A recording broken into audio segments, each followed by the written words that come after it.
Hey you guys, it's Peter! Boom, boom, boom. And I'm back. Of course I'm back, I'm not going anywhere. I'm YouTube famous now. Dad as fuck. Alright, so anyway, I did this video the other day that was called 16 top complaints or something like that, because you guys know I've been doing those rant videos. And in there, I was kind of talking about the fact that, like, nobody sends postcards anymore. Nobody sends love letters. And I was talking about how, like, I hated, like, all of that crap that you get in your mailbox, right? And, but that kind of, like, spun off, as I often do, because I go off in a million tangents. And I started telling this story about this pen pal that I had when I was growing up. It was a rather nice pen pal. So anyway, all these people were like in the comment section, all of you kind people that wanted me to relive this tragedy of my life, were like, please tell that story, please tell that story. Because in the video I said, maybe I should tell that story sometime in a video. And so everybody was like, oh, please tell that story about the pen pal. So we'll just get right into this. Okay, I tried to do this video the other day, but I was like, do you ever like try to, like, in retrospect, something looks funny, but then when you really start thinking about it, it's really kind of sad? So the story is like funny in retrospect, scary. It's very scary, okay? Like the consequences that could have occurred, but like in the real world of social media and things like that. But like this is, 25 years ago. So, but anyway, this is what happened. So I had pen pals. We're just gonna get right into this, okay?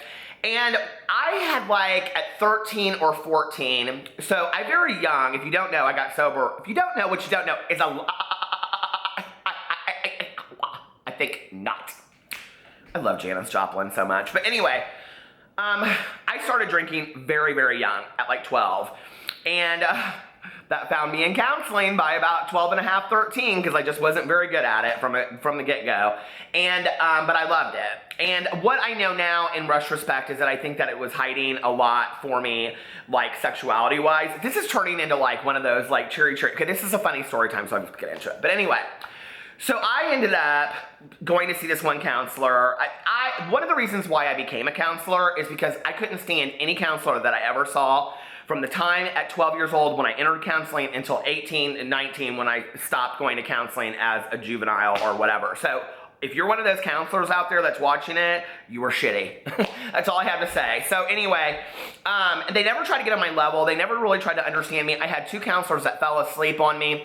So anyway, this one counselor that I had, though, I remember he was this bald guy, and he would like smoke cigarettes in there, even though he was like 65 and I was like at the time 13 or 14. I think I was like 14 at the time, because I was trying to tell this story to somebody else and I kept on wanting to dumb it down and make myself younger, but like in my mind I really think I was like 14, because I remember, well, we'll get to that in a second. So anyway, I was talking to him about a lot of different things, right?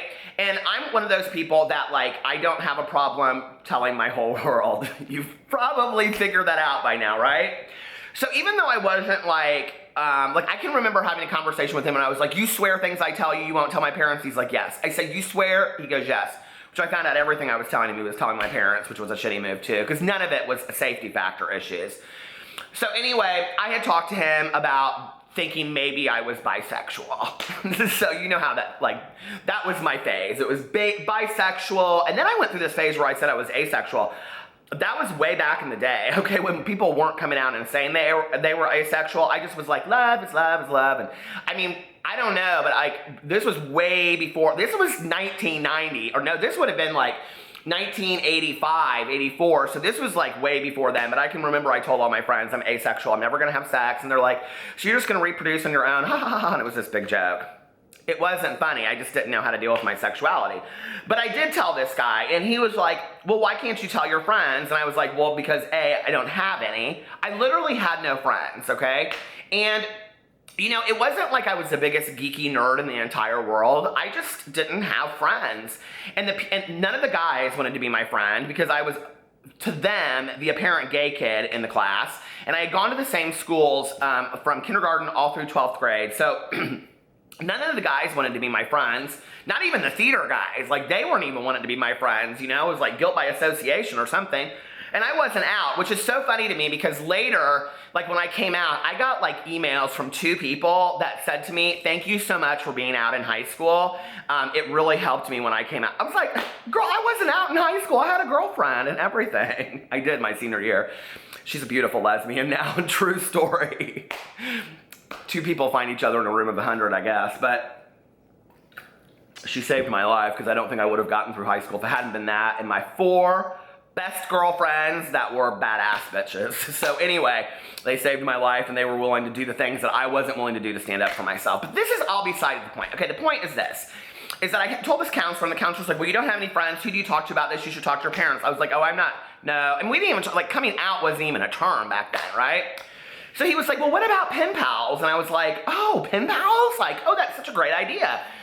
I had already decided that I was going to be a writer and I was going to write my great memoirs of the world, right? So I was like, okay, that's perfect. So I was like, well, I don't really know. And this was before the Google, okay, you guys? So it wasn't like you got up on the Google and typed in how to find a pen pal. I mean, you had to like, there was no way to know. And so like he had some pamphlet or something. It's all his fault. I really do believe that this man was leading strangeness across the country. If I remembered his name, but anyway, I don't. Forgive and forget, I guess. But so he gave me this thing and it was like, you filled it out and you took a picture and you put a little bio with it. And I cannot believe that my parents were down with this because now, like in retrospect, it's so strange to me, but like I put my home address on there. Like seriously? And it was a cute little picture of me and I can remember, I didn't want to use one of my school pictures because I hated my school pictures. So my parents were really behind this whole thing, right? Because they were like, oh, this is a way for Peter to be social and interactive. They were very like intellectuals, you know? So they were like thinking this whole thing from a parenting point of view. Little did they know what I was gonna get. So anyway, so I can remember I took all these pictures. My dad like did this photo shoot out by behind his house one day and I'm like this, you know, dark and mysterious. So I picked one of these dark and mysterious poses, right? Put it up in the picture. And I put my ad in there, and I remember, like, I didn't write anybody because I just wanted to see who would write me. And so, like, the first person that wrote me was this guy from the UK, and we, like hit it off really quick, like, and told each other, basically, that we were both gay.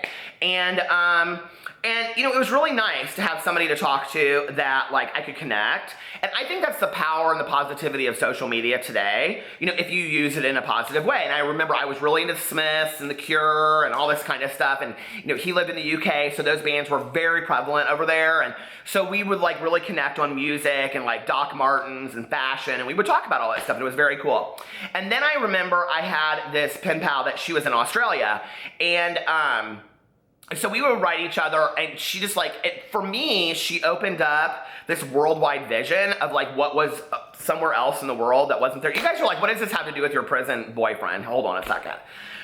So that was that. And it was just, I had those 2 pen pals and literally nobody else wrote me and I didn't write anybody else and it was just the 3 of us, right? And we were a happy little family.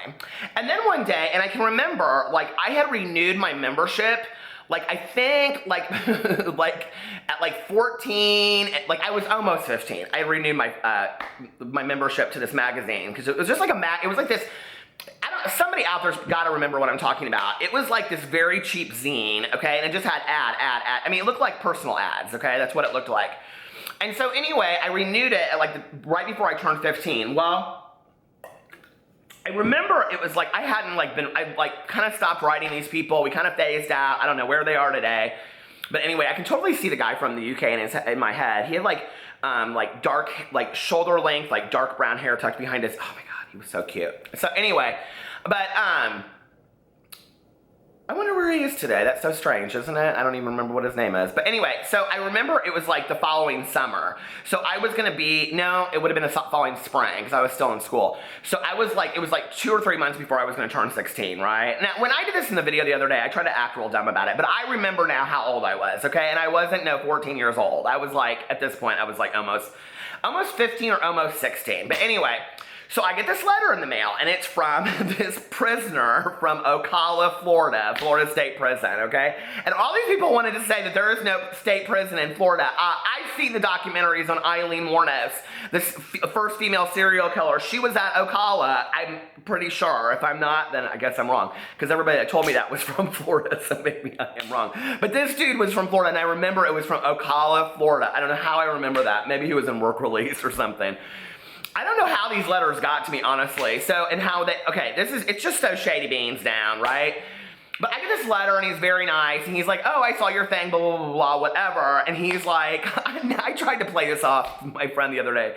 He's like, I'm, incarcerated and I can't leave. It would be really nice to have somebody to talk to, like, on a regular basis, right? And I don't think I really understood what incarcerated meant. I totally knew what incarcerated meant, okay? I think maybe in retrospect, I thought, well, this is kind of exciting. What did this dude do? Is he a biker? Like, what? I didn't really think it through. I didn't go to that sick place that everybody else would go to, right? Like, I didn't. I just thought adventure, I guess. Oh, that was the other thing, okay? In my bio, I was like real obsessed with like adventure movies growing up, like Romancing the Stone, Raiders of the Lost Ark, all those kind of movies, right? So my bio, which was dark, said something to the effect of, I'm always game for adventure, or I want an adventure in my life or something. I was ready to hit town, okay? Like, listen, it's so funny that I'm still here, but so he said something about, in his letter to me, he's like, you like adventure, I like adventure too. If you could write me, that would be really helpful, blah, blah, blah, whatever. So I thought, you know what, like, I'm gonna be the better person. I've always tried to be like the good person. This is such a weird story. I like sometimes look back on my life and I'm like, your life is so weird. Anyway. So I wrote him back and I was like, hey, sorry you're incarcerated. I hope it gets better for you. I'll write you if that would make things better. I just can't believe this in retrospect. So these letters go back and forth for a little bit, right? My mom's not seen them. I do remember this. I remember one thing, they totally stank like cigarette smoke. Like he just was like blowing it all over the letter or something like that. I don't know. Could you smoke in a Florida State prison at that time? I never asked what he was in there for. I can remember that. So I remember I got a letter, 4 letters in, and it was it was very strange. Just was kind of some weird questions.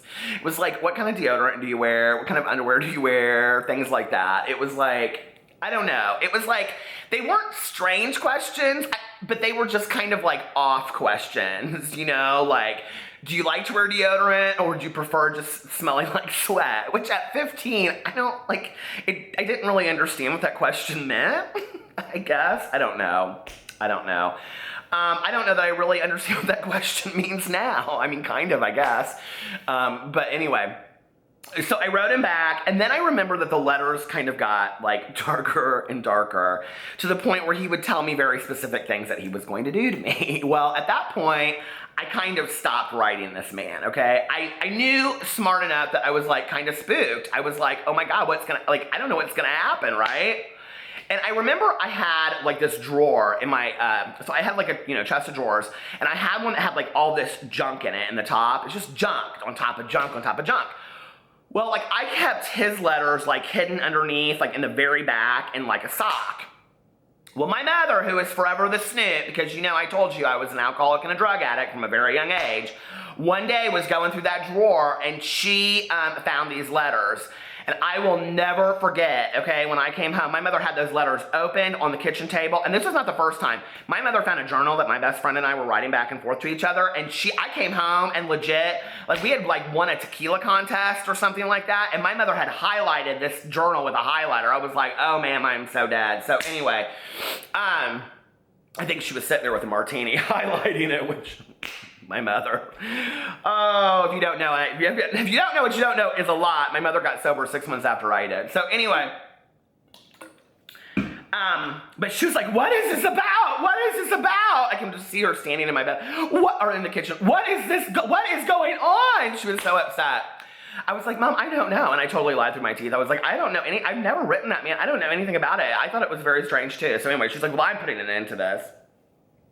And that was it. That's the story. Like, I never heard from him again, and I kind of am afraid to make this video. Honestly, like, if he's out there, he's gonna be like, yeah, I'm getting out next month. I'm gonna go get me. I was like terrified. I was like, that dude is gonna show up at my door and make my 15-year-old ass be his love slave or something, right? I was so terrified about it. I really was. Like, when I kind of like, when all the, you know, it's kind of like Rubik's Cube, like your head. Do you ever like, okay, this is how I feel like that life is like one of those magic eye pictures, and you kind of like look at things long enough, but like it never clicks, and it's like, and then you're like one day I just was kind of like, this is weird, like, this is very strange, right? Like, this man is he's not right in the head. So anyway, I was really scared after that for a while. I mean, I would constantly, like, walk down the street and be like, pose. But anyway, I was terrified, like, all the time. I was like, he's gonna come and get me, and come and get me. And you know what was weird was that, I don't know, I had never, you know what, that's so strange. I never asked my mother again whatever happened with that. I think I was really, really embarrassed too, you know, like, being gay and coming out and not being comfortable with my sexuality, and then having a prisoner write me all these weirdo letters, and then having my mom find it, which is kind of like, in a weird way, my coming out to my mother through prison letters. I mean, not really, but it was kind of spooky strange. But can you imagine that today? I mean, that's where kids go missing and shit like that. That is like scary stuff, you know? Like, no, you gotta be really careful. That's why you kids need to stay off the grinders and the manhunts and the Facebook Messenger. That's just as bad, I think, these days. So anyway, all of it's scary, but that's why my first boyfriend was a convict. I mean, he wasn't really, but I was like, this man's so nice, he's gonna buy me some deodorant and send it up to me. That's how clueless I was. You guys think I'm joking when I say I'm like slow as Christmas, but I am slow as Christmas. I do not get stuff. And I was even dumber when I was young. I mean, I truly was. Like, I did not get stuff like that at all, right? I mean, when he asked me that question, I was like, is he gonna send me deodorant? What? Anyway, rather tragic, kind of funny, and really scary. That's what's really out there today, you know? So anyway, you have to be careful, and you have to keep your kids careful. So if you're young and you're watching this, be careful. Don't give your home address out. That's number one. Number two, don't tell anybody what kind of deodorant you use. All right, you guys, I love you, and I will talk to you later. Bye.